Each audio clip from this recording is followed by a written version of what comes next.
tanpa kami sadari berbagai macam hambatan itu ada aja dalam proses perjalanan. Ini merinding itu, macam ada yang usap dari belakang. Pohon itu tumbang di hadapan. Untung saja. Selamat malam pemirsa, saya Evi Yulia akan mengajak pemirsa untuk menyimak kisah di luar nalar dari para bintang tamu dalam Lawa-Lawa Misteri.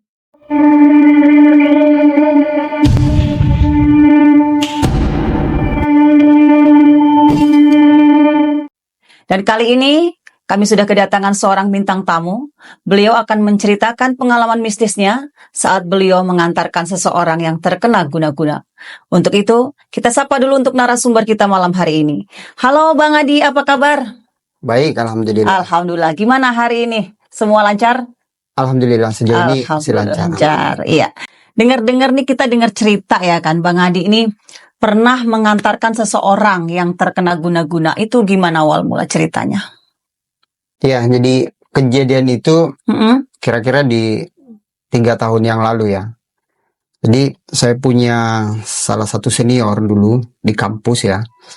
Nah, abang saya ini memang dikenal pada saat itu bahwa dia punya kemampuan untuk kemudian bisa semacam mengobati orang yang sakit. Nah, saking senternya saya punya abang ini banyak diketahui oleh orang-orang, maka pada saat itu datanglah seseorang yang kemudian meminta bantuan atau pertolongan kepada abang saya nih, karena salah satu keluarganya tuh seorang perempuan, ibu yang kira-kira umurnya sekitar 56 tahun gitu, diduga mengalami kondisi penyakit yang memang di luar nalar kita sebagai manusia biasa. Sampai konon katanya si ibu ini tuh sampai dipasung. Tahu pasung kan? Kalau dalam bahasa daerahnya kami itu dia dipasung itu apa ya, diikat gitu diikat lah ya, gitu. diikat, Dan itu kurun waktu sudah sekitar 3-4 tahun ibu itu dipasung. Dalam kondisi yang tidak bisa apa-apa tentunya ya. Iya, dengan keterbatasan tentunya ya untuk beraktivitas. Nah, dari situlah kemudian saya nih kebetulan dekat sama dengan abang itu, akhirnya saya diajak juga untuk kemudian mengunjungi ibu yang dimaksud itu. Berarti Bang Adi mendampingi si abang untuk ke posisi tempat saya seseorang yang guna-guna. mendampingi abang saya yang dianggap bahwa bisa mengobati penyakit tersebut. Nah, singkat cerita, kami berjanji untuk hadir di rumah ibu itu pada malam Jumat. Malam Jumat. Dan itu disepakati oleh abang saya. Jadi akhirnya kita menunggu nih sampai malam Jumat. Nah, tiba pada saat itu, kami berangkat bareng-bareng ke lokasi tersebut.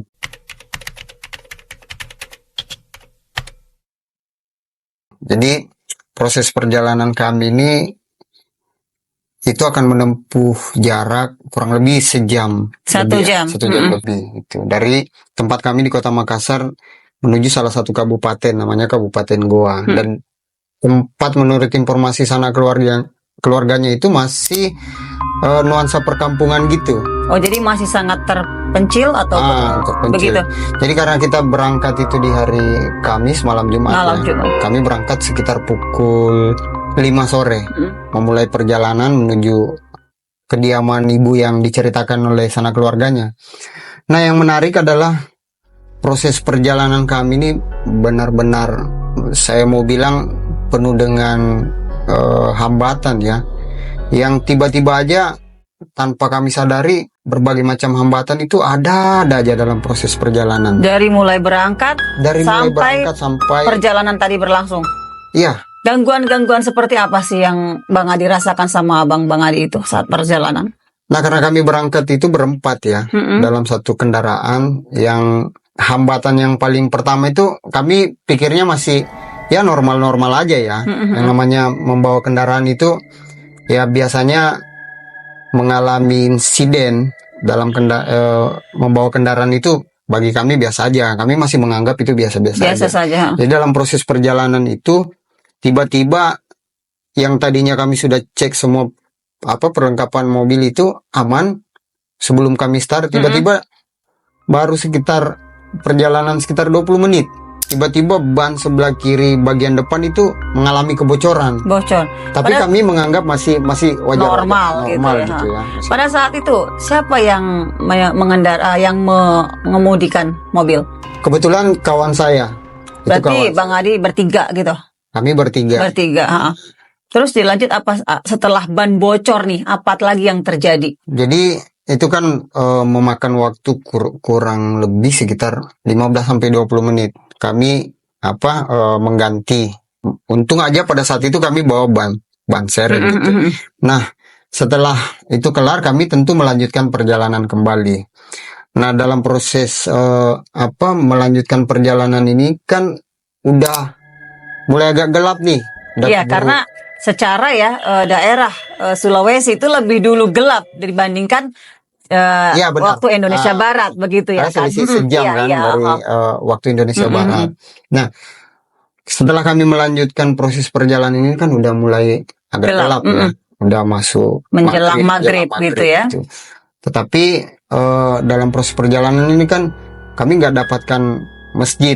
Tadinya bang saya nih minta untuk kemudian mau sholat dulu, tapi karena kita tidak menemukan itu, jadi kita lanjut aja sampai. Kalau saya lihat waktu itu sudah masuk maghrib sebenarnya. Sudah masuk maghrib. Tapi karena tidak ada tempat yang kemudian kita bisa tempati untuk sholat, makanya kami lanjut aja. Nah, kira-kira sekitar 15-20 menit setelah maghrib itu, tadi, kami melanjutkan. Tiba-tiba kok suasana menjadi berubah ya. Berubah dalam artian yang seperti apa? Suasana kami menjadi yang ada di mobil ya, tapi kami tidak saling menyapa yang di dalam mobil. Tapi khususnya saya pribadi ya, kok kerasa kayak hawa menjadi panas gitu kan, kemudian menjadi nggak tenang gitu. Padahal di dalam mobil tentunya pakai AC ya. Iya, tapi kok jadinya kepikiran apa gitu. Tiba-tiba aja perasaan itu menjadi agak sedikit tegang. Nah, dalam proses perjalanan itu tiba-tiba badai angin itu pohon itu tumbang di hadapan. Untung saja nih, seketika itu kami semua kaget kan, tiba-tiba pohon itu tumbang dan menutupi jalan. Tapi karena ini habis maghrib, jadi kendaraan yang kami tumpangi itu kan nggak terlalu laju. Akhirnya ya alhamdulillah tidak kena juga kan, tidak sampai nabrak itu. Tapi itu kan kami turun semua nih. Kebetulan ada warga yang lewat berboncengan dan itu, tapi kayunya nggak terlalu besar sih. Tapi menghalangi jalan. Cukup menghalangi jalan. Pada akhirnya kami bersama-sama turun.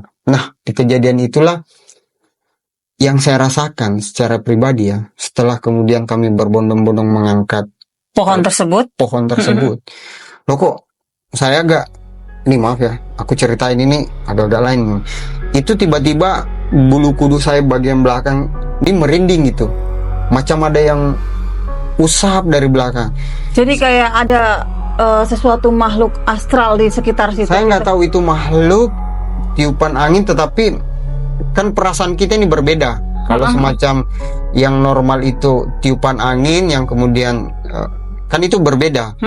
Tapi ini kok berpengaruh pada psikologi saya pada saat itu. Tiba-tiba kok kepikirannya, ini apa nih? Kok tiba-tiba merinding, saya punya bulu kudu kan? Semacam ada yang aneh lah. Saya sudah sadar pada saat itu. Jadi udah merasakan aura yang memang tidak seharusnya gitu ya. Iya, dan setelah itu saya pribadi ya sadar, oh iya ya, ternyata ini malam Jumat. Dan saya coba rangkaikan dengan perjalanan tadi yang tadinya bocor ban itu, lalu kemudian hanya berselang 20 menit perjalanan, tiba-tiba ada badai, kemudian pohon tumbang.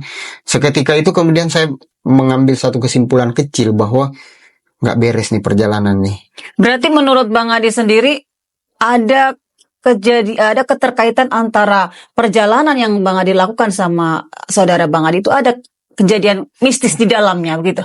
Saya belum bisa menyimpulkan bahwa apakah hambatan perjalanan kami ini itu ada kaitan dengan seseorang yang kami mau datangi ini, yang diduga sakit ya, karena kami belum lihat secara langsung.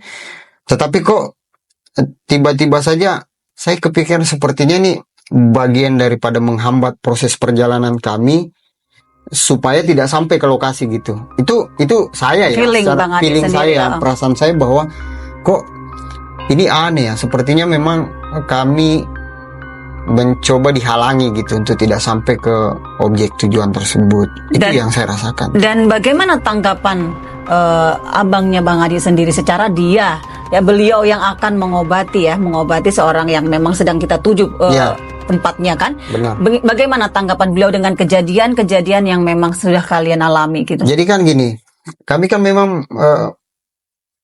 melihat posisinya, saya punya abang nih, dari raut wajahnya, kami coba ingin bertanya, ini kejadian ini menurut abang apa? Tapi kan enggan untuk bertanya, karena kenapa? Saya melihat ekspresinya dia biasa aja, sesekali kemudian semacam mulutnya membaca kayak apa gitu, ya kan, komat kamit gitu, sehingga kami enggan untuk bertanya, karena ekspresi wajahnya tenang-tenang aja, dan ya sambil mulutnya seperti komat kamit itu, jadi santai aja gitu, kelihatan kan dari gimik mukanya aja, raut wajahnya dia santai aja. Akhirnya kami enggan untuk bertanya itu. Tetapi kawan saya kadang bertanya, ini apa loh bro?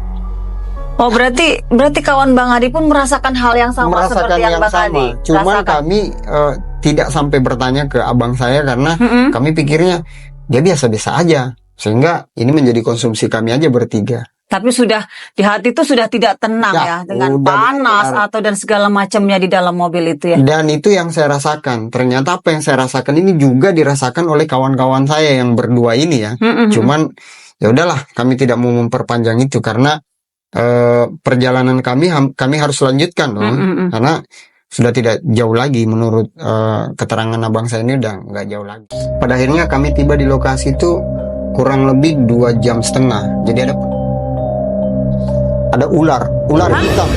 Ular hitam itu segede ini. Si ibu di dalam ini teriak dengan suara yang kuat. Hei, yang di luar, sudah sejak lama aku tunggu kamu. Masuk sini.